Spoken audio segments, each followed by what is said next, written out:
গতির খুবই সুপরিচিত একজন প্রখ্যাত আলেমে দ্বীন, যিনি এই ঐতিহ্যবাহী দ্বীনি শিক্ষা প্রতিষ্ঠান তৈরি করে গিয়েছেন।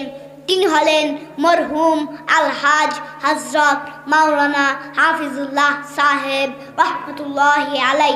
আল্লাহ পাক উনাকে জান্নাতের উচ্চ মাকাম দান করুন। সবাই বলেন আমিন।